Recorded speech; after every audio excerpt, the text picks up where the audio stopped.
38,000 Colombian families will now work together as a new company called Maria del Campo, which will operate under a similar business model of that of coffee growers. The now peaceful country is reshaping its economy. The long-term project will be based out of Bogotá and is expected to foster a 5% increase in the grains production in the year-to-year calculation following 2016's record of 56,785 tons produced and exported. Larger legal crops in Colombia imply that a greater percentage of the nation will improve its public order, access to public services, and illness control. The initiative presents great potential for investors, as current production motivated the restoration of 10,000 productive hectares, 12.5% of the total Colombian productive capacity for cocoa.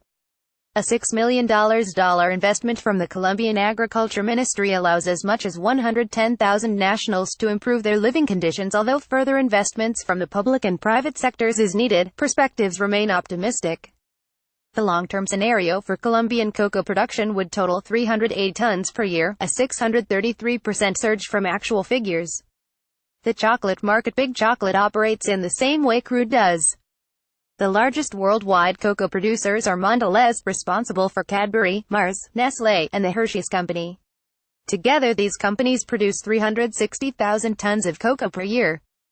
Net sales for the top 10 chocolate manufacturers worldwide are $83.5 billion.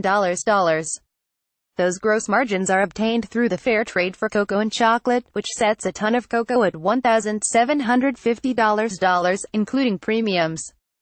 The current Colombian price for a ton of the South American grain nears $2,000, which poses a long-term threat as farmers' expectations has been consistent around $3,000. Colombian farmers are focusing their efforts into the maximum production a single square meter of land can produce. Even though the strategy is sound and consistent for the middle term, it won't suffice the long-term pressures. Ivory Coast is the largest worldwide cocoa producer. Its production is 30x Colombia's and is seeing a rapid increase as the local government is shifting into a cooperative mindset. The only way to survive a growing market for chocolate is through effective differentiation. Colombia's relatively small and family-owned cocoa crops. The nation could generate higher revenues if they focus on providing a high-quality grain, which could command a $100 to $300 increase on a single ton under the free trade condition, a responsible benchmark for the future price of the grain.